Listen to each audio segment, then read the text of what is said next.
Well, thank you everybody for coming. This is a great turnout, and really appreciate you spending taking time from your evening to go to this event. So today's presentation is machine learning using Google technology. This wouldn't have been possible without our two sponsors. We're very grateful for UNC Charlotte to supply this venue. It's a great space, and as well as the Google team as well, for doing a presentation with us, and also supplying the pizza. So thanks to them.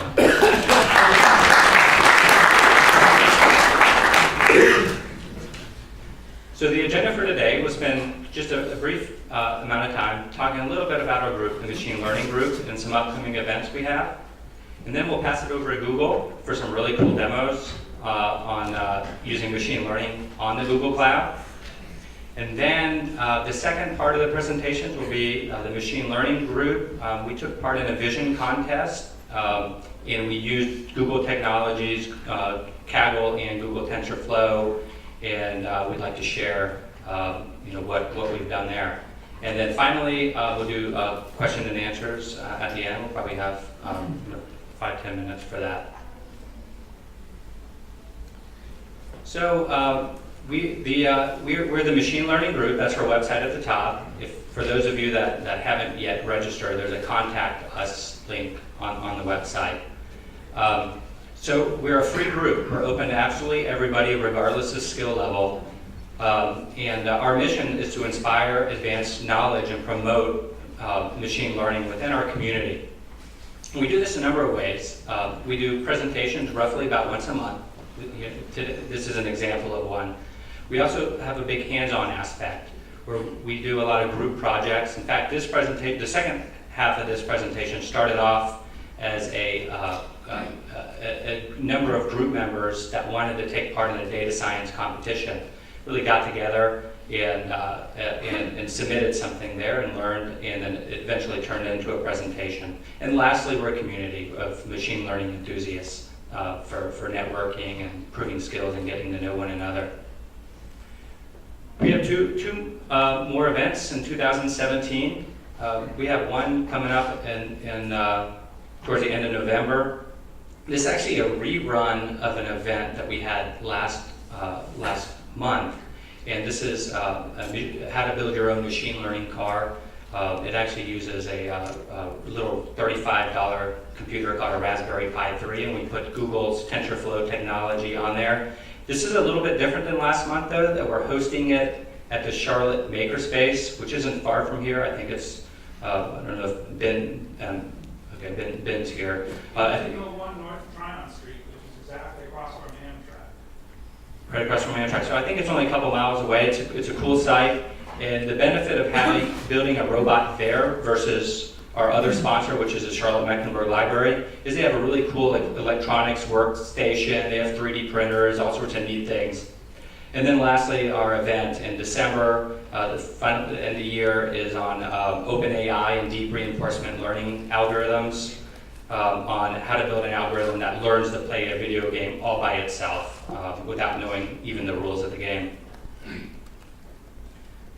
So with that, I'd like to pass it over to Google. I'd like to very quickly introduce Brian. I'm very happy that he's here. Brian's on the Google Cloud team, and in his prior life, I guess he was with Oracle and SAS as well. Thank you, Brian. A long time ago now. All right.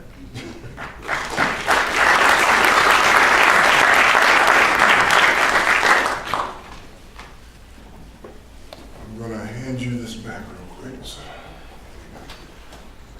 All right, so how's everybody doing? Good. All right. So, my name is Brian Benson. I'm a customer engineer here at Google. Actually based here in the Charlotte area. I actually live just south in Lake Wiley, focusing on accounts in the Carolina for Google Cloud technology. Now for us, when we say cloud, it's Google Cloud Platform. It covers everything from infrastructure to platform as a service, machine learning, which we'll talk about today, as well as our G Suite products, email collaboration. With me, actually, is Wes Bryant. Wes, if you could raise your hand real quick and stand as well. All right. West is a field sales rep for Google as well. Him and I partner in the area, talking to a lot of local customers and just educating around Google technology, machine learning, and trying to do as many cool demos and things that we can do for our customers and users. Now, what we'll talk about today is machine learning, but machine learning in the context of what we're doing in the space. Really, most people know what we do, but there are a lot of things we do that many people don't know, and a lot of that actually leverages machine learning, so we'll talk about that. Also, prepackaged APIs versus TensorFlow. Just by show of hands, so I know where the room is, who has not heard of TensorFlow in this room? Don't worry, we won't throw rocks or anything like that. All right. So TensorFlow is a very popular open source project from Google in the machine learning space. We'll talk about it in a little more detail when Felipe comes up, but I'll talk about what we're doing in that space as well as some of our pre-packaged APIs, which we've developed for our customers. So with that, with Google, and pretty much in this space in particular, everything we do is about the data. If you think about what we do as a company, it's really what's made us successful over the years. Data and then what to do with that data. But specifically, in machine learning, it's really a component of artificial intelligence, if you really think of the big picture. So machine learning is a component of it, really a branch of it. So it's a branch of artificial intelligence to solve a problem without coding a solution every time you do it, right? So the good part about this is the learning aspect, making things smarter, getting smarter over time. So in theory, if you develop a model, if you use our APIs, the more you use it, the smarter it gets. If you ever think about when you go on websites and you get those little robots and you have to put street signs and everything together, we have to keep those up there to keep people from spamming sites and trying to fish and do other things like that. But it also stops other things and it helps us get smart as well, figure out who our real users are versus not real users. How does a machine learn? All right, so I'll walk you through a couple of quick examples. So if you think about predicting sales of houses, and I'm pretty sure somebody will give me an answer in a minute, but if you have a 1,000 square foot home, $100,000 in price, and you have a 3,000 square foot home, about $300,000 in price, you ask yourself the question, how much would a 2,000 square foot home cost you? Anybody? All right, good. Not all at one time. Okay, too simple. All right, so the second step to that is, if you look at the data, how do we get that answer, right? So you take the square footage, right? You look at the data. Number two, you find the pattern. This is what learning is all about. And once you find that pattern, you predict an answer, right? So if you take a better data set, it gets a little more complicated, doesn't it? So if I say, we want to gauge it by the crime rate and the school district as well, because these things are important when you buy a house, right? Then the answer becomes a little more complicated. This is where machine learning comes in. And I see people squinting, trying to figure the answer out and throw it at me. I'm not looking for an answer on this one. It's just to give you a concept of the value of machine learning. It's to take information like this, the bigger the data set, the more likely that model will work for you. So it's not who has the best algorithm, who develops the best code. It's really about who has the most data. And this comes from Andrew, who's our co-founder of the Google Brain team, who does a lot of really cool things in the AI space. So if you think about what we do, what's really interesting is we have over 8 products that serve over 1 billion users in the cloud. Everything from Gmail, which most people use now, which started off really as a kind of a pilot program, and what we call a 20% project in Google. Meaning we dedicate 20% of our time to things we find to be passionate. Group of people put together Gmail and kind of took off. Same thing with Chrome. 20% project, grew, became popular, over 1 billion users served. Our mission is to organize the world's information and make it universally accessible and useful. Taking information and making sense of it. But the point of that is we try to meet you where we are. Not everybody wants to use everything we have. You might want to use some components, so we try to make it customizable for all of our end users. So if you think about search, we've really put machine learning into everything we do, right? So If you type in Giants, it's not just going to give you a generic answer. If you type it in from New York, we're actually going to give you results from the New York Giants in football. If you type it in from California, you're going to get results from the San Francisco Giants, scores, tickets. If you type it in from a location in between, we might give you information on Giants, Beast, right? So it becomes really about learning what you've searched over time, making predictions on that data. For those who use Gmail, has anybody ever used a smart reply on their phones through a Gmail app? I see your hands here. It's pretty cool stuff. That actually started as an April Fool's joke within Google back in 2009. Nobody ever thought we could actually do this, but theoretically now we are reading the email and based on the content of that email, predicting what you might say based on what you usually type in your responses so that you can have 3 choices, click a button and respond to it. That is all machine learning behind the scenes. This is something that was really a joke from the beginning with, and is a really cool project in the Gmail world. But that's just not where it stops for us. We put it in all of our consumer products. So you can kind of look up here and see everything we do from ads to maps, learning your behavior, learning what you like, what you don't like, and doing predictions and machine learning on top of that. Even to your photos. If we know who you are in a photo, who your family member is, we start to predict who that person is through facial recognition and grouping that. It's really cool things that we're doing in that space. All right, so taking a step back, number 1 rule of machine learning, we don't want you to build a model if you don't have to. There's a lot of work that goes into models. You need to understand the data set, understand what you want to do with that data as well. So we have 2 flavors of machine learning. And I'm going to get into all of these into a degree. And I'll actually show you some demos that kind of go through what these products do.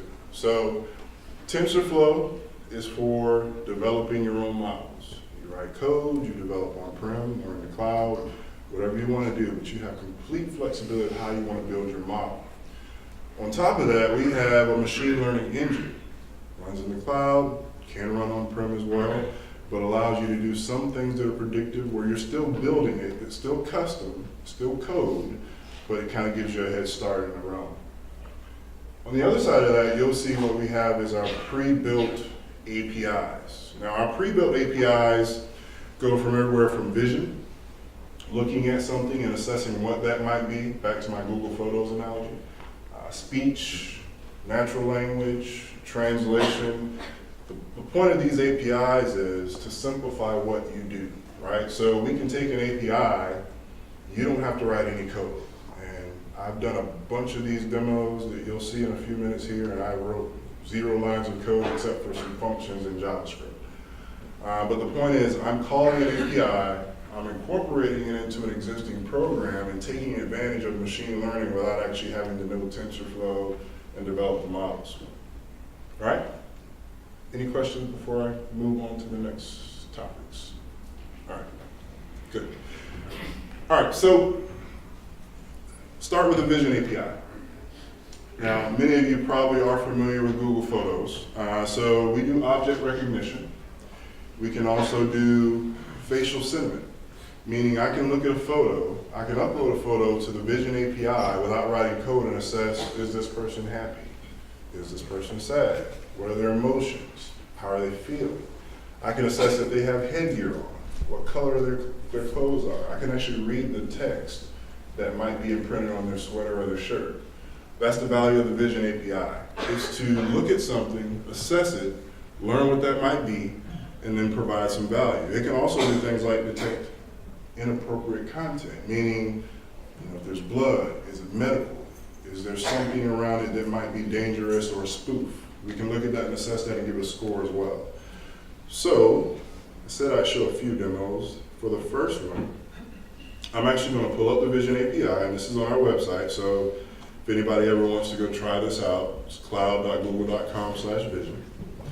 You can actually drag and drop an image into a box and run assessments on it. So, Felipe here is going to do some stuff around cats and dogs, so I felt it was only natural to upload a picture of the cat first. Right? So if I take this picture of the cat, all I do is upload that image, And the Vision API looks at that image and assesses what that might be, but also gives it a score. If you see the highest score, there's a 99% likelihood this animal is a cat, right? You scroll down, it gets a little more unique around it. You see snout here listed as well. But what becomes really interesting is if I go to Safe Search, very unlikely that this is a spoof, anything dangerous. I go across, let me get my screen resolution correct. There we go. I go across, and it actually comes out as a JSON and a payload with all that information printed back to me. So, meaning if I make the call to this API, this comes back as, if I make that request, this comes back as a response. So if I wanted to automate this through programming, I make that call, I submit that image, I get that response back. I know this is a cat. I know all the information about it. I know the score that comes out of it. And if I uploaded a picture of a baby or a person, I get a similar reaction, right? So if I go back, I uploaded a cat, so it's only right that next I pull in a dog. And there's a 94% chance this is a dog, right? You see the breed, you see the type, you see all the information, rare breeded dog, hound, all the details. Same thing, if I look at the payload, the JSON, all that comes back to me, and I can limit these results, I can expand these results as I see fit, and put that into my programs without actually writing any code. Okay, so that's the power of the Vision API. Speech API. So, text, voice, talking into an app, we use it all the time. If you don't realize everything you do, Android phones, you say, okay, Google, and it kicks off some kind of, my phone vibrates. It kicks off some kind of command, right? It's listening for the next thing for you to tell it, right? We use Google Home at my house. My 4-year-old can operate it now. She says, okay, Google, play Moana or Frozen. And the house is full of music all early in the morning, which we don't like, but she loves, right? Google technology at its finest, learning things through speech, translating that through text, and giving commands from that. Translation API. I've had to use this, and I know many have as well, but Translation API, taking text, there's no need for me to show the demo because I'm pretty sure you know what that is. I type in a box, translates it to another language. The value of this is I can call this API, incorporate it into my program, incorporate it into the applications I already run today, and have universal language built into that just by making the API calls and having that go back, right? So our team at Google has already developed this, so you don't have to. You just leverage these APIs and make calls. It's pretty awesome technology. Natural language API. So identifying labels, people, objects, things that might be very popular within the world, sentiment analysis, looking at a box of text, translating images to text, right? Doing things like multi-language support. So not just using the translation API, taking this specific API and still incorporating multiple languages to do what you want throughout that as well. And the last one I'll touch on at a high level here is the video API. Now we have the ability through the video API to do many things with the actual file itself. So some of our customers have these long images, right? Long videos. We're in Charlotte, a lot of people like racing, right? So you have to record a full race. What if you want to find one segment of that race where one racer was at one point? It takes many people many hours to go back and find that, right? You can actually do that through our API call based on what the car number may be. Track down where it was at that particular time without having to go through that process of writing that code and building that model and getting that value back. So not only that, I can then pull that one segment of the video as opposed to having the complete video sent back to me and trying to incorporate that myself. So this is a really nice API that you can utilize on our website today. You can try it out, upload your videos and see how it works. Pretty nice technology. So with the Translate API, this is actually a combination of two different APIs. I talked about Vision and I talked about Translate. This API, this app that you may have on your phone today, that's all it really is. It's our Vision API looking at the text, looking at the image, taking the text, pushing that to our Translate API, and translating it in real time. I actually had to use this 2 weeks ago in New York. A buddy and I wanted some authentic Chinese food in New York. And we said the most authentic place for us would be one we couldn't read the menu. And this came in handy for us because we went to one place, put it up and said, no, we are not going to eat here. But you kind of get the sense of this, right? This is an app that you can use in real time, but at the end of the day, any of you could actually go in and recreate this actual app because it's only calling 2 APIs and sending that back to you in real time, okay? All right, so one of our customers, Airbus Defense and Space, aerospace company, they are in the business of selling satellite images. And I try to talk about customer use cases when I can because it always makes sense to understand how people are using this in the industry. Airbus is in the process of images, in the business of images, but they are in the process of trying to understand how they can sell images. So, because they are a satellite company, if there is a cloud in any image, they cannot resell that image. They make no money. So, by natural thought process, pull out all the images that have clouds in them and sell the ones that don't. But can you imagine a satellite that's always up, taking images, taking pictures constantly? A person or a group of people full time would have to go through every image and say, all right, cloud, pull it out, cloud, pull it out. They were at about a 30% error rate trying to utilize that technology through just building it themselves, having a team do it. So what they did, they implemented our Cloud Vision API, and what got really tricky, so everybody in the room can look at this picture. This is actually a mountaintop, a real Airbus photo. It's a mountaintop with snow on it. Now, how would you know what was snow and what was a cloud, just at the naked eye? You really can't do that. They utilized the Vision API. They put a custom model slightly on top of it. We can actually do custom models on top of the Vision API and deploy it. So that image at the very top right-hand corner, that is a cloud. Because of that cloud, they cannot resell this image. Without this technology, that would have slipped through and they would have lost some money on it. So they're just using the Vision API, put a custom model on top, deploy it. Whenever an image is deployed to a directory structure, they call the API. The API pulls out the ones that have clouds, leave the ones that don't in that directory structure, don't have to touch it anymore. So they took their error rate from about 11%, and it took years to develop and deploy the custom models that they were building, and they got that down to about 3% error rate, and it took about 3 months to implement leveraging the APIs into their existing programs, right? So that's the power of the Vision API. All right, so that goes through the APIs from a high level. Now, we also do things in the security realm as well. So we have a data loss prevention API, meaning we can now assess information as it is being transmitted and filter it out in real time. So if you type something, we'll pull out phone numbers, pull out social security numbers.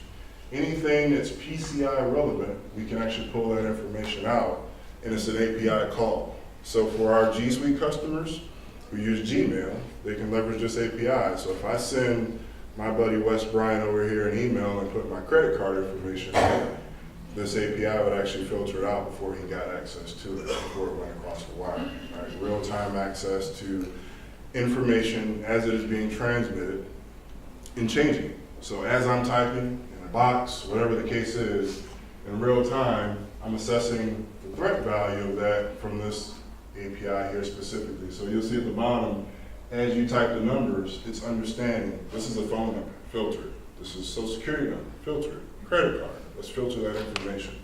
This is leveraging the value of API without actually having to go and build the models to develop that yourself. So we're doing that on the security side as well. All right, so I'm going to touch on TensorFlow a little bit here, and then we'll get into some demos and try to have a little fun here as well. Try not to kill you by PowerPoint.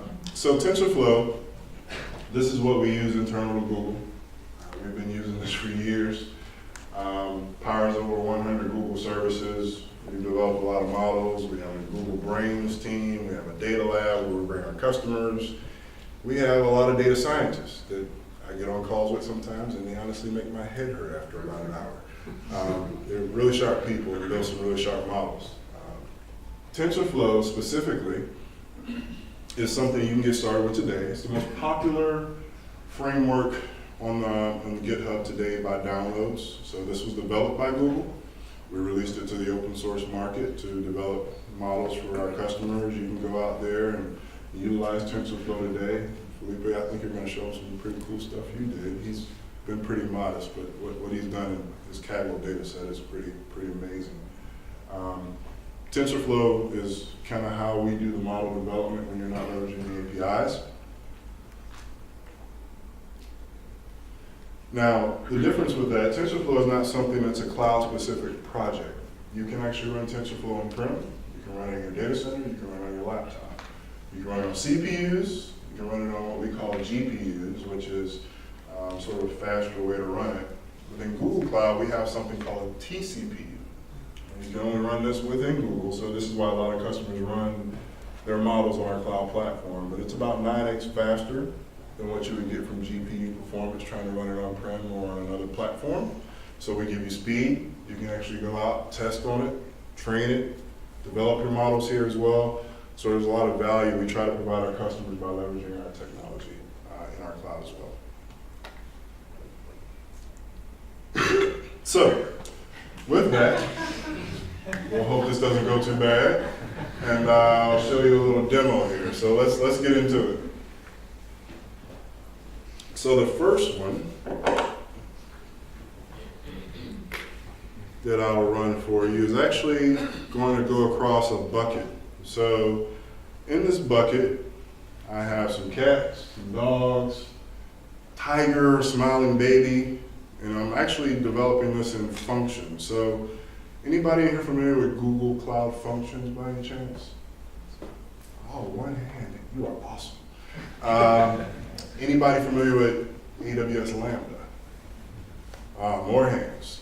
So Cloud Function is our version of Lambda. So if you know what Lambda is, you know what we do in Cloud Function. So it's serverless technology in our cloud. You're pretty much writing a program. You don't actually have to deploy any hardware or utilize any hardware. You pretty much just write your code, you deploy it as a service, you call that. A lot of people do that through microservices.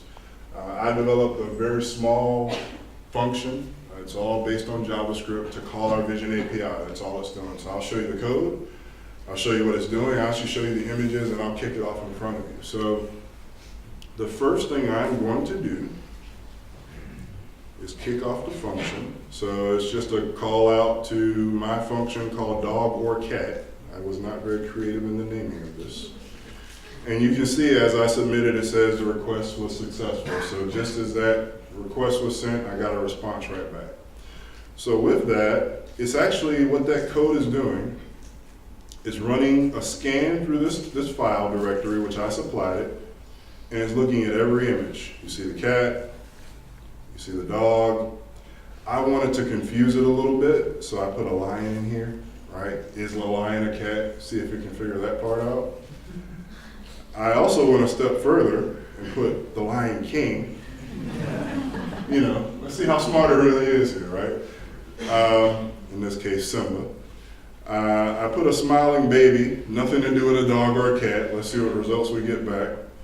And to really trick it, Martin Luther King. So I wanted to make sure I put a data set in here that's pretty wide in variance. So you've got a tiger, you also have, a dog. So we've got a number of images. So the way this function operates, and I'm showing you the code just so you kind of know what we're doing here, all JavaScript, pretty much is running a scan on the files in the bucket. The only code I'm really running and calling the API is I'm submitting the bucket name where I have it stored and the file name. And I pretty much do a printout to the log. So I don't want to put this in the console. I pretty much have a log that I'll show you that kind of runs that code. So if you see here at the bottom,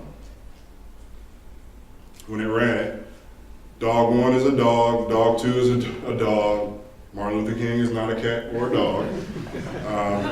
A tiger is a cat, so it did pick that up through the Vision API call. Smiling baby is not a dog or a cat. Interestingly enough, young Simba is a cat, so it was able to pick up that image and understand that Simba was a cat just based off of that code. So that's just the Vision API. There's no customization. I'm just simply making a call, providing an image location, and running it from there. All right? So, second one I'm actually going to run here. This is called a thing translator. And let me make sure my volume is correct before I do this. All right, volume's up. All right, so this translator does a couple of things. This is built by a couple of us Googlers. Us Googlers in this case means not me. A couple of people on my team built this. But what it does is it actually makes a call to our Vision API, and it makes a call to our translation API. So 2 API calls, no customizations on top of that, and surfacing that back up to the user. So I have a camera here, and for this demo, what it does is translate whatever I put down here by taking a picture. So let's see here. If I can get the image in there. All right. So I choose a language. I'll stick with Spanish for this one. I take a picture. It knows it's a pen. It translates that into a different language. If I wanted to do that in a separate language, I just simply click French. I know a little Spanish, know none of French. But at the bottom, you see 96% pen, office supply, 92%, ball pen, 70%. Now, I got a bag full of props that I just added here. And that 4-year-old I told you about, where I stole one of their cars. All right, so if I can get the vision right on that, it's a little blurry. Let's see if it does it with a bug crawling on the table. I wonder if I should have used that bug, see what that did. All right, that was not playing. Blue. So it only picks up blue. Let's see if I can get a better, there we go, better resolution. All right. Voiture. Car, right? You see car, blue 97%, motor vehicle 94%. I could do the same thing in Spanish. Coche. All right, let's see what else I got in my bag here. All right, I should have just had you guys throw me stuff from the audience and see how this works. All right. Rule number 1 of demos, know your result before you actually test it. All right. Fruta. Fruit. So you see fruit, 87% produce, 83% lemon, 78%. And on this, I'll pull out my last prop, which is shades, which is the last thing I had in my bag.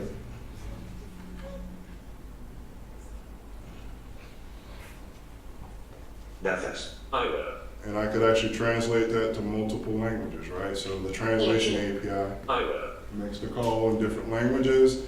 It says it out loud, whatever language you choose for that for. Eyewear. This demo that you see in front of you, for those who have anything to write with, and we'll probably provide this as a feedback to the team, this is actually something you can test at home. Test it on your phone, test it on your laptop, just going by this website. We made it publicly accessible to all of our users and all of our customers as well. All right.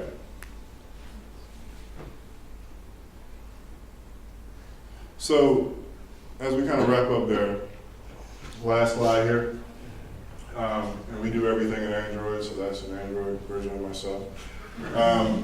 So, we're doing some really cool things in machine learning.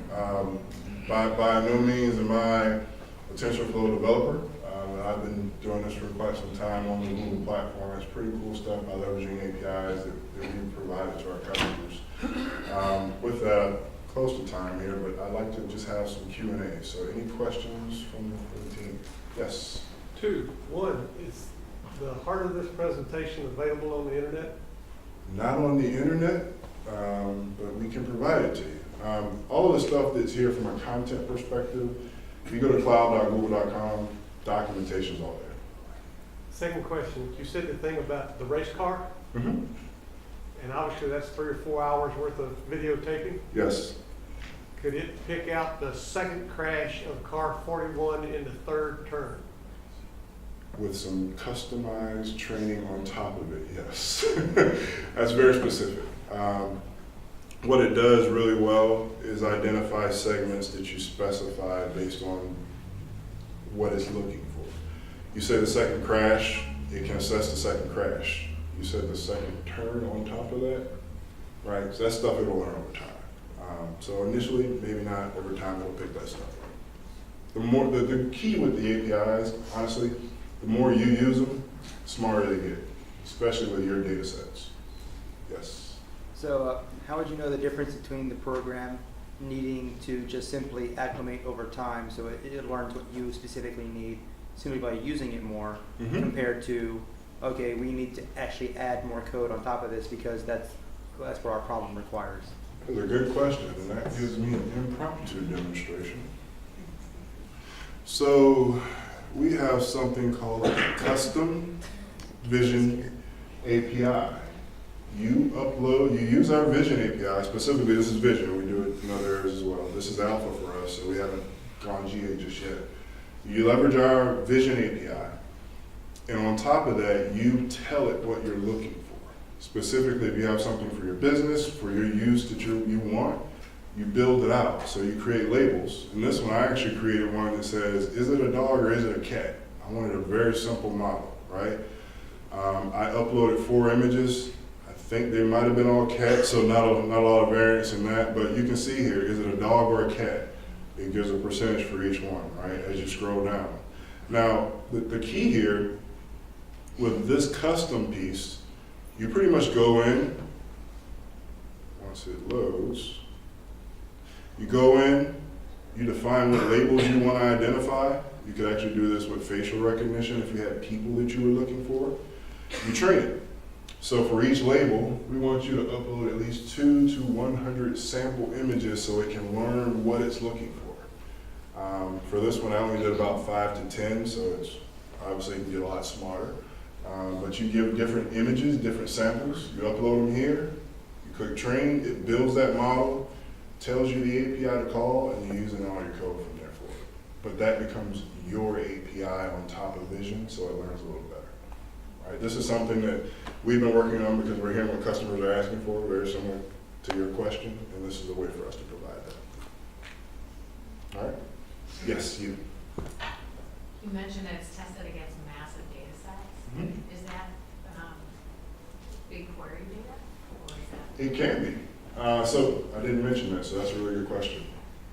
The Vision API specifically, or all of our APIs, they can be leveraged if you're using Google Cloud Storage. They can be leveraged if you're using local storage. You can host it in another cloud provider. It doesn't matter where it's hosted, you just have it all together. So your question around BigQuery data sets, which for anybody in the room, BigQuery is our data warehouse in the cloud. You can leverage it from there. That's usually what we advise. We want you to have proper data before you start leveraging machine learning. That's always the first step. Understand your data. If you have a warehouse, perfect. But you could actually run this on a local computer in a file, or actually a structured directory with all of your images. Call Vision API from there and you get the exact same thing. Right? But for a corporation, enterprise-wide, we advise data warehousing, some type of lifecycle management, or some storage structure to build it from. But it doesn't matter where it's stored. You just call the API. Yes?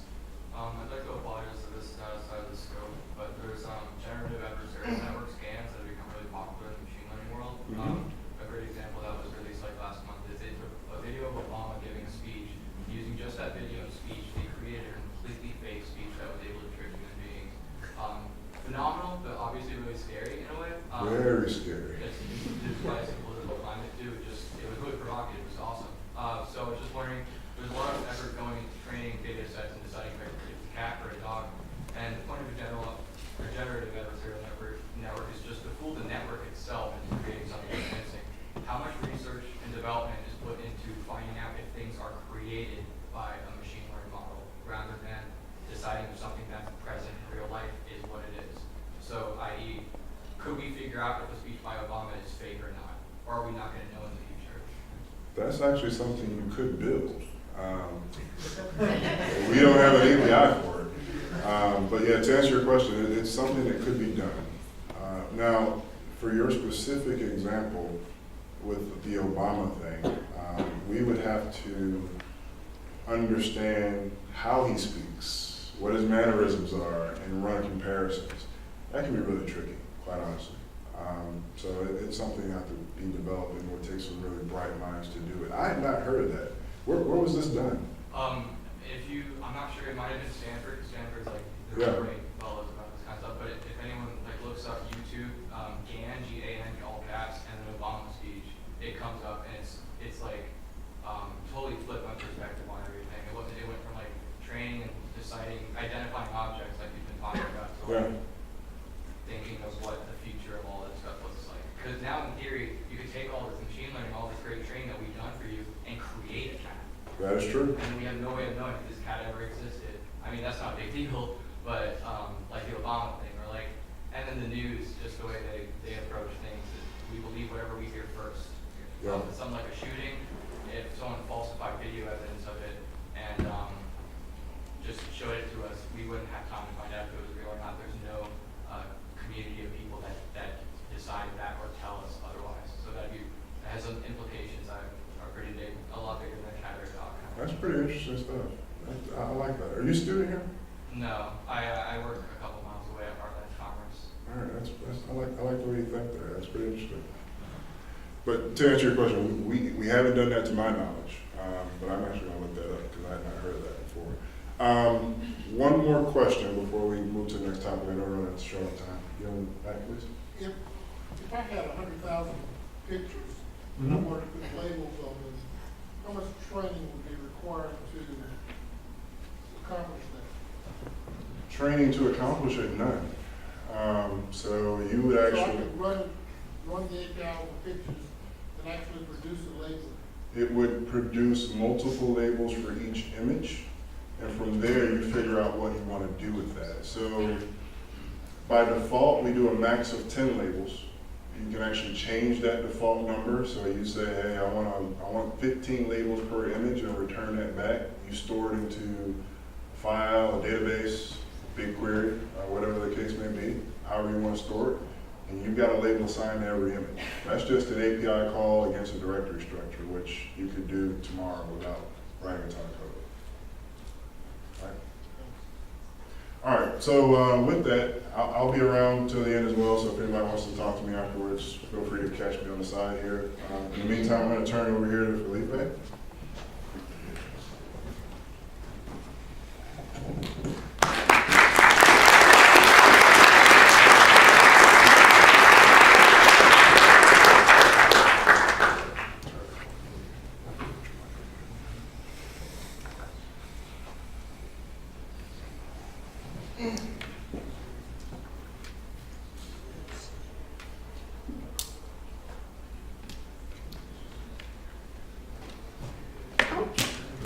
Oops.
All right, can everyone hear me back there okay?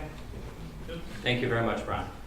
And to say, I want to test people if they were paying attention. What was rule number 1 that Brian put in this slide?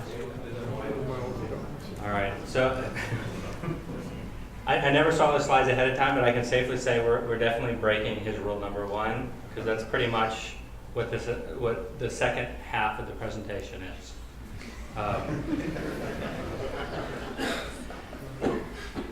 So to start off with, you're going to see a lot here more about cats and dogs and images, but I want to start off by saying that I in no way have ever done image recognition before. A few of our group members took part in this project that developed this Kaggle and participated in this competition. So what I hope you'll see here is a lot of links in a lot of ways that, you know, if you're starting your journey, if you're interested in image analysis or machine learning, that you too can get started in this field.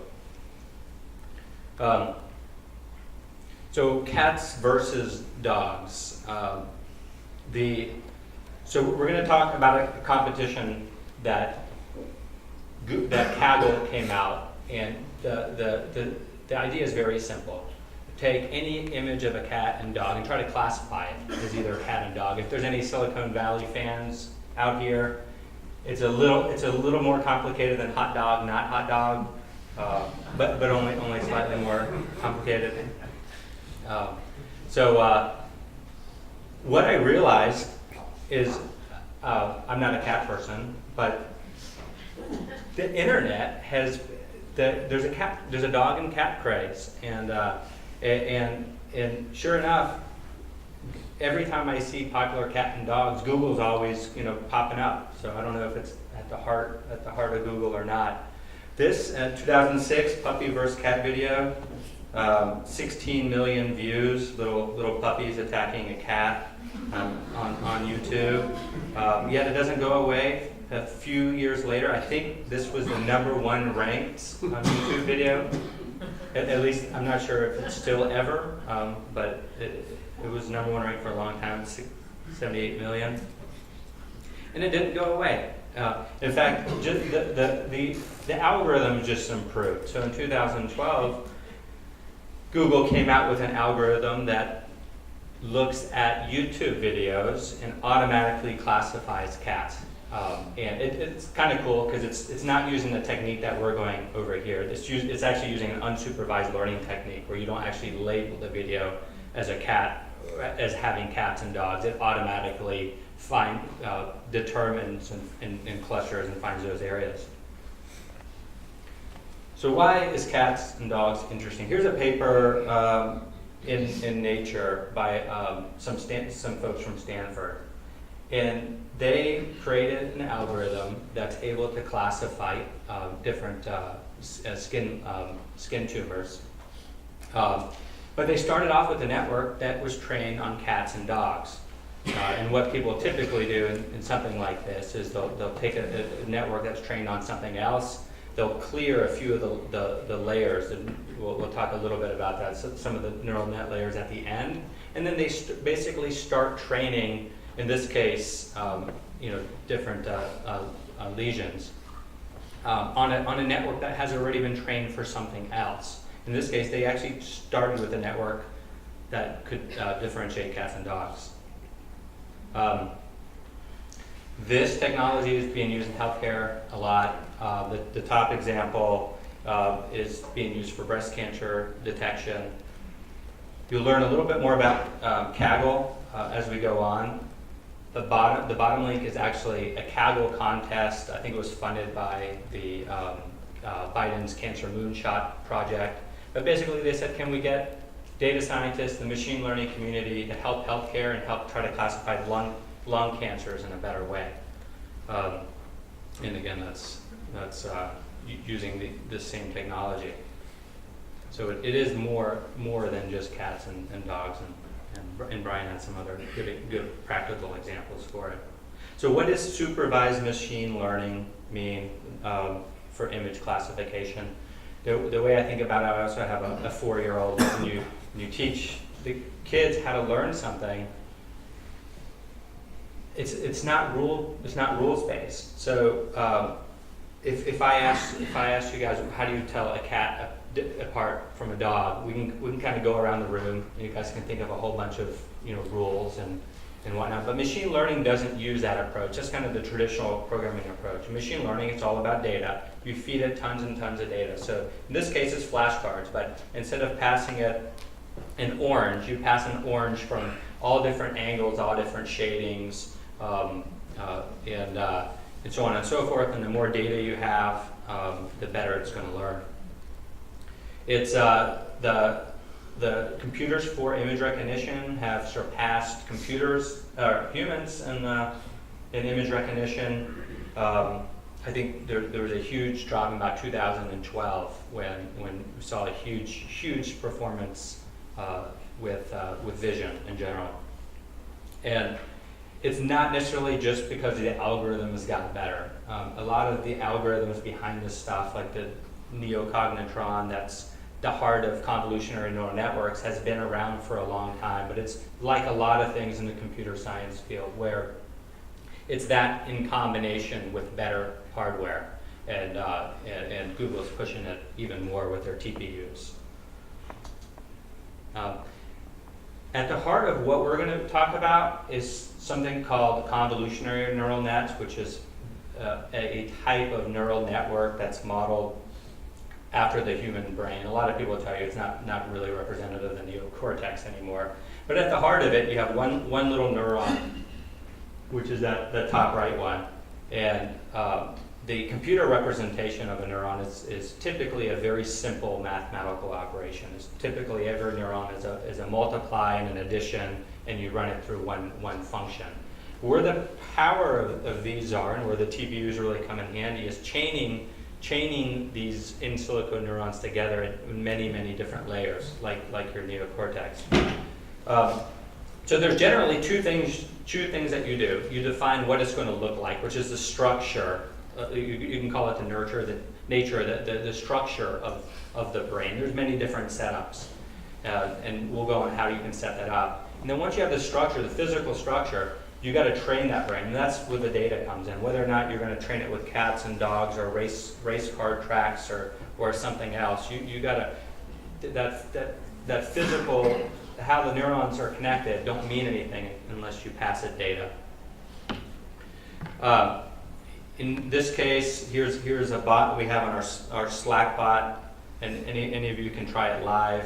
You can put a picture in there, and very similar to what Brian showed, it'll guess at what the image is and give you probabilities at the end. This is the machine learning car. We imported a TensorFlow brain into it, and basically you can drive the robot around, and he does similar. He speaks what he sees. This technology also being used for self-driving cars to identify things around the roadways. Next, what is Kaggle? So Kaggle, you can get to it from kaggle.com. And what they do is they supply real-world problems in data sets for folks that want to get into data scientists or even experienced data scientists to take a challenge in and try to compete. There's prizes and recruitments. I've seen prizes up to $1 million. Recruiters, they love recruiting from Kaggle. They can home in on the people that are doing kind of the best. And there's actually challenges that if you win, then you automatically get interviews or jobs and things like that. So Google purchased Kaggle earlier this year. And I didn't know until I looked it up, but it's part of the Google Cloud platform, which is pretty neat. Here are examples of competitions from Kaggle. I got exposed to about 5 years ago. I was in our research labs walking around, and all of a sudden I kept hearing these weird sounds, and I said, "What is that?" And they're like, "Oh, those are long whale sounds." And I'm trying to win this is a postdoc, and I'm trying to win $10,000 to classify long whales for I don't know if it's ocean. I don't know who it was for. I was like, well, that's crazy. And then Kaggle really, this really took off over years after that. I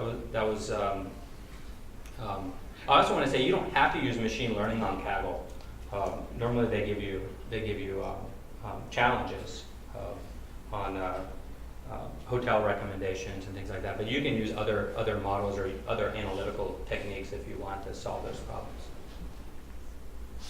What I personally like the most about Kaggles is not the reward and everything else. It's the learning aspect of it. It's the discussions that take place. It's basically a competition with a community around it. You can share code, the code that will show through kernels. Those are the different languages that Kaggle supports. And the nice thing is if you have code that works on a Kaggle kernel, other people can run it without having to do any type of setup on their machines because it runs on the Kaggle cloud, or maybe it's Google Cloud now. So it takes care of a lot of things for it. Even the data is up on Kaggle. So if you want to run the Kaggle and have someone fork it, make a modification, make an improvement, they can do that without even having to download all the data to their own computer. And lastly, like many of us, while you're here, people go to Kaggle. There is competition. People think competition is like an art there as well, but really people go there to learn. So TensorFlow, Brian touched on it a bit. The Google Brain team open sourced it in 2015. It's the most popular machine learning library by far. It's fast and flexible, and behind the scenes, it's written in C++ and takes advantage of CUDA. So basically, if you write your math algorithms and you have a GPU, it'll automatically use the GPU for you. It's very very quick. It works on embedded devices like Raspberry Pis. Warning: it is very low level. So there's a lot of higher level libraries out there. And a lot of them use TensorFlow now behind the scenes. Keras and H2O, and we had a previous presentation on I forgot the company's name off the top of my head, but they had a machine learning platform and it used TensorFlow behind the scenes. So it's low level in the sense that you really have to write your network, and there's a lot of easier things out there if you're not interested in creating your own models. So at the heart of it, with TensorFlow, you do two things. You construct a graph, and you'll see what that is in a second, and then you drive the data through the graph. So here is a picture of 3 different types of neural networks. You have a fully connected neural network, a regular one on the top left. Then you have a long short-term memory one on the right, which is good for natural language processing. And the image, you have an image one down there at the bottom. There are different types of network. Those can all be represented as mathematical operations within the context of a graph. In TensorFlow, there's really 3 main constructs: tensors, operations, and variables that let you create your own graphs. The nice thing is, I almost think of TensorFlow as a research tool as well, because you can quickly add layers, change how the neurons are connected, and you do that with these 3 kind of operators. Once you have the graph and the model, and you know what the math is going to look like on there, then you push data through it. In the image case, what you do is you feed data through it. That's the top portion. You can use a TensorFlow function called, it's a placeholder where you can feed your image to it. And then at the end, you have to get the result. And the cats and dogs, the result's very simple. Is it a cat or is it a dog? And what's the probability of it being a cat or a dog? And you get the data out of it via the session run commands. Now, when you start using TensorFlow, you start realizing that it does a lot for you. So when you push data through the graph and it's training, and let's say you pass a dog in it and it accidentally guesses that it's a cat, so it's wrong. There's going to be a loss associated with being wrong, and the graph is automatically, basically the neurons are going to get slightly smarter incrementally. And that's why it's more important that the more data you put in, and basically there's an algorithm behind the scenes called, a very popular one that you see a lot is called gradient descent, that automatically changes these weights. TensorFlow does this automatically for you. They have a lot of different optimizers, not just the regular gradient descent, but there's a lot of variations of gradient descent, like atom optimizers and everything else. And you can essentially just like switch them out. It is important to know behind the scenes what it's doing, because you will run into problems where your network starts doing something in a weird way, and unless you understand the math, you won't be able to really troubleshoot it. All right, so our group created a starter kit for those that are basically brand new to TensorFlow and convolutionary neural networks. Those are the networks that are good for image classification problems. Our solution is at this link at the bottom here. We'll post these slides on our blog, either tonight or tomorrow night. But you can view kind of our thing there. Why we chose this particular Kaggle. One is this Kaggle competition didn't have an award. It was what's called a cooperative. It had a cooperative key tag. And we thought, we're new to images. A cooperative, people would be more likely to be receptive to helping each other out. That kind of was a big play. It was already solved. We knew it worked. It's like, it's not like you're starting with data that couldn't work. So if it didn't work, we knew it was something that we did on our end, and that's something that's completely impossible. And then plus we got to get kind of hands-on experience with a number of different technologies. So this was the back of the envelope. It was literally like 5 or 6 of us got together in a room and said, let's put together a quick diagram of how can we work together to even like submit something into a Kaggle. So I found this. The first thing was system configuration, some type of baseline, and to get something called not minced working. So what is that? First, we had to standardize. Everyone had different systems: Linux, Windows, Mac. And we said, okay, let's just standardize on 2 things. Let's just say what version of Python we're going to use. In this case, with 3.5, I think was the highest at the time. And also TensorFlow didn't work with previous versions of Python on Windows. And then we said, let's standardize on the TensorFlow version. I think we were using 1.2. I can't remember offhand. But we said, it doesn't matter what else you use. You can use your own IDEs. You can use your own package managers. We did stick with Python. I forgot to mention, TensorFlow does, I think Python was the primary binding at the beginning, but now there's all sorts of TensorFlow bindings. You can access TensorFlow from R, C++, and a bunch of other languages now. So then we started with not mince, which is a very similar problem, but it's classifying letters A through J. Actually, they're kind of crazy looking thing. Some of them are so crazy that even as a human you can't really figure out how it classifies. So it's basically like there's a Pepler mince data set, which is like just cursive letters. This is supposed to be much harder. There's a free Udacity course here on the top link. This was taught by one of I think the tech lead on the Google Brain team. I can't remember his name offhand, but it basically allows you to solve not minced, and it starts solving it in very simple ways. First, you start solving it without using neural networks at all. Then then he solves it using a regular fully connected neural network, and then eventually a convolutionary neural network. But doesn't really get into that. It's a good starting point. It's a good starting point and a great class if you're new into the deep learning. The next thing is, okay, now we started with not minced. Can we adapt this now to cats and dogs? So here are some examples of the training set of what the competition provided.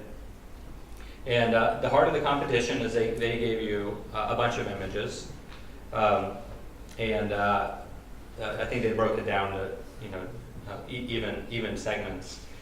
Now the differences, we had to look at the differences because again, we were molding this not minced code into the cats and dogs. We noticed like instead of 10 labels now, where not minced is, you have to guess, your number of output neurons is 10, because A, B, C through J, all right? And cats and dogs, it's even simpler. There's only 2 output neurons, so we had to adapt that. Another thing was the cats and dogs are color. So there's three dimensions on the input neurons versus not minced. It's one dimensional. It's actually a little bit easier.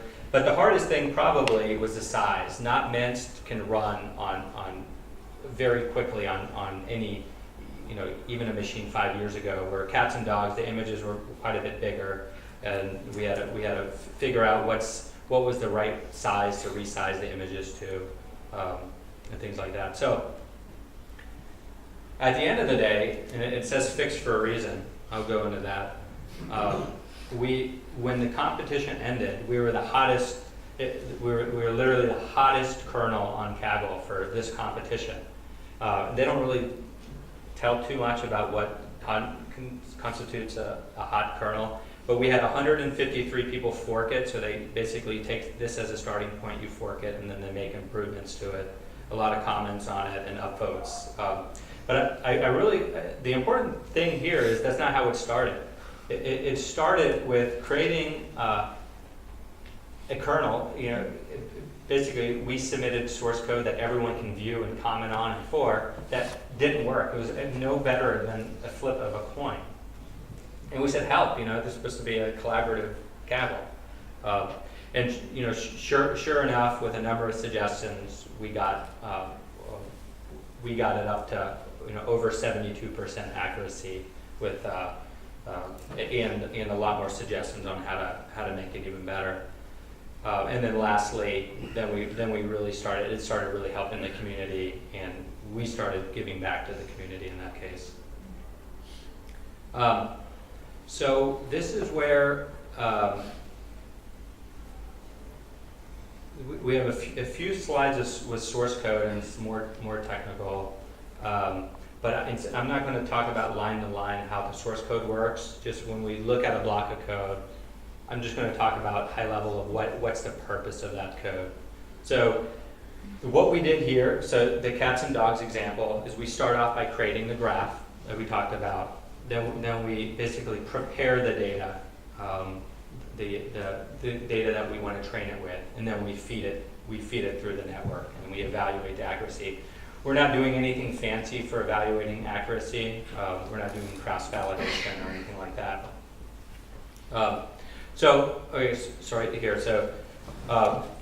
We took a ConvNet. So traditionally, ConvNets easily go 19 layers long.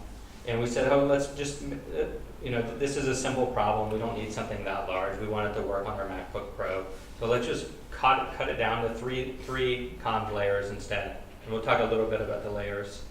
And then those are some of the parameters: ReLU, softmax, cross entropy, and the type of optimizer used, or just some of the options we had when we were building the graph. So a convolutionary neural net, the one on the right, I kind of rotated it. You can think of every one of these disks as it's a different layer of the network. Typically, what you see is the lower levels down at the bottom are good at telling the difference of an edge, whereas edges, circles, things like that. And the higher up you go in the neural network, the more it's able to recognize actual things like a dog and a cat, and that were in an auditorium and things like that. So it starts to generalize a lot more the higher up you go. And you can kind of see that in these pictures here, where this is layer 3, and that's really hard to see. But the higher up you go, you start actually seeing kind of real images. So what we did with the data is we first normalized it. So typically every pixel is a byte that goes 0 to 255, and what we do is center that, so it goes from -128 to 128. and then we divide by 128, so it's like basically the value of the input neurons hovers between negative 0.5 and 0.5, just to kind of keep the numbers in line. We decided to normalize each RGB layer independently. I think there's different normalization techniques you can use. We split the data in the training set, validation set, and test set. And basically the idea is you have this data, you train only using the training set, and then the test set that you've never looked at before, that you've never trained on, that's what you determine how good your model is. So you kind of save that till the very end. Then one hot encoding is that you have to represent a cat and dog in the final output neuron. So that final output neuron, it's not cat, it's not dog, it's not a string. So one hot encoding in this case, it's easy. It's a 1 if it's a dog, it's a 0 if it's a cat. It can get much more complicated if your last layer is classifying many more things than just a few items. And then lastly, we have a very related Kaggle. There's a Kaggle called Digit Recognizer. It's the MINTS, it's the easier version. You classify, I think there's letters too, but I'm not positive, but at least numbers, handwritten by many, all different sorts of people, and we have to classify them if it's a 2 or a 3. One thing, and you can download our solution on our GitHub page. The nice thing, the reason I want to point you to this is if you fork our GitHub, you get everything on this. You get the data as well, which isn't, people normally don't put their data on GitHub, but it's so small that we did it anyway. So it's such a small data set, it doesn't matter how old your computer is, you can literally fork this and start running TensorFlow and you have a working ConvNet in about 5 minutes. So it's even easier to start with than the cats and dogs. We do use one technique on Digit Recognizer that we didn't do on cats and dogs, called data augmentation. We use a Python library called imgauge. The net of it is this is the same image. Actually, this was an example from their website, but it's the same exact image. So in our case, we did it with digits. We passed different digits through this. The idea is when you're training it, now using data augmentation, we can keep training it just by manipulating the images we already have. And the reason you want to do this is you don't want the network to start memorizing the answers. So you want it to abstract out exactly what it's learning. And so we really this is a really cool package. And lastly, two resources. That free online Udacity course, if you're new to neural networks, highly recommend. And the math behind convolutionary neural networks, best blog I found on it is the bottom link. And it'll go into the memory requirements for every layer, the math behind it, how max pooling works, and things like that. It's very, very, very thorough. And so that concludes and with that, so the Google technologies we use were Kaggle and TensorFlow. So with that, love to take any questions. I don't know if Brian, you want to come up if there's questions unrelated to these. To your data set? Yeah. Sure. I remember seeing the tensor processing unit that you use. That's the right term for a tensor processing unit. Are you guys making this 9 times faster than the NVIDIA P100? Yes. Are you guys ever going to sell those? Probably not. No, it really depends. We generally release most things to the open source market and to the public. The one thing you'll notice about Google, if you've never realized, is really we don't do that a lot with hardware. So everything we do, even our servers we run stuff on, you can't buy it on the market. So more than likely the TPUs won't be released. We'll kind of keep it internal because hardware is something we generally keep in-house. But it's extremely easy to use in our cloud and other platforms as well. So. Got a question for you. So, I've never asked you before, have you done video classification before? If yes or no, what do you think is the biggest difference between that and classification? I have never done vision classification. What's your results on that? Like, if you were to approach that? My initial thought is it has temporal, you're dealing with, you've added another dimensionality with temporal data. So there's two things. One is you have a whole lot more data.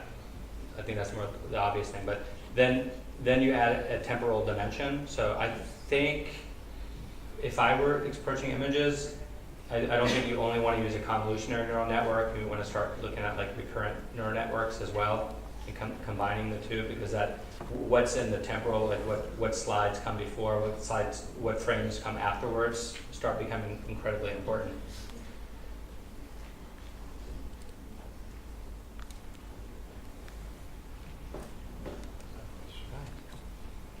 On your cat dog network, it's kind of a basic question to this, but when you were training it, do you just take a bunch of images of cats and say, these are cats, and say, these are dogs? Or do you have to look at the result and then tell it later on? Do you have to manually do anything? Is there any kind of manual tweaking at the end where you say, you're right, you're wrong? Are you training it, or is it just shoving data through it? It's more of the first one. You do have to tell it. This is a cat. Feed that through. If it's right or wrong, it'll tweak itself a little bit. And likewise, you do that many times. And a lot of times you do it in what we call mini batches. So you won't even do it at one image at a time. You might do it, 32 images at a time. Take the average loss and tweak it that way. But it is supervised in the sense that you do have to tell it what the right answer is every time you feed it through. Follow-up question. So about how many images did you have to push through to train the model that you did here? So they get 72% accuracy. The problem with Cable kernels, and maybe it'll be solved now with Google Cloud in the mix, is it can't do that much memory and still run within the Cable kernel. We wanted our script to run within the kernel environment. So we took, I think it was 15,000 training images. We only trained it with like 10% of the images, so 150. Good question. I think we did 5.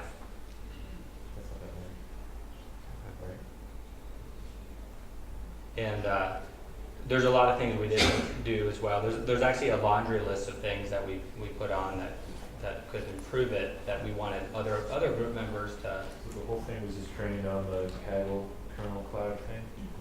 Nothing to do with going offline on a local computer training at all? Yeah. We did it locally as well. So our group has a GPU server as well. We run TensorFlow on. And any group member, I just want to mention, any group members that want to do this type of thing through our Slack channel, we can give you all the access. You'll have access to our GPU server. And with our GPU server, we were able to run it with more layers and more epochs and more data. But not, and I think it was 85% accuracy when we did that. That's compared by 72, right? Yeah. What's the GPU server have on it? What's that work on it? It's an NVIDIA 1700 GTX, I think. Is that right? Does it sound about right? But it's like a $300 card. Do you do any pre-processing for the images, like sharpen your images? Do you sharpen the images for the blur? We didn't in this case do any other than normalizing it or data augmentation. We didn't do any type of extra manipulation. Was there a grayscale in there somewhere? I saw in the code you did a grayscale on an image. Was that on the normalizing? It probably looked gray. So the problem is when you normalize something and mean center it, and it's now negative 128 to 128. If you try to plot it, plotting software does like really funky things because it doesn't know how to represent negative numbers, and I think all negative numbers turn gray. But we did. I'm pretty sure we kept it in color. Okay. just curious, so you were using data augmentation to train? Yes. So basically that saves you time because you know the answer already, you just tweak the, is that correct? Or I'm just- Yeah, so the data augmentation saves you You don't need to do two, it manually. two things. You need less data because basically you're artificially creating more data, but also you're preventing overfitting. So overfitting is when a neural net is really good at answering a very specific question, like if it learned, it's basically a neural network that learned exactly that's a pair of sunglasses, but if it looks at another set of sunglasses, it will get the answer incorrect. So data augmentation is a way to kind of is one way to force a neural network not to memorize the answer. And basically you do less manual work because you know the answer anyway. You just basically take the picture that you know the answer and you just Feed make it. different versions of it. Exactly, yeah. So you don't need to give the answer yes or no, it's already there in a way. Yeah, you don't have to annotate as much data. All right, we have, I think, time for one more question. In your experience, can data augmentation reduce the amount of score or the confidence of the whole algorithm? Like create more confusion? It could, if it starts stretching things and turning things in the wrong way. Like for example, what's a letter that looks opposite? Like a W, right? So if you do a W and you have a data augmentation that accidentally rotates it 180 degrees, it's going to still consider that a W and it's now an M. So it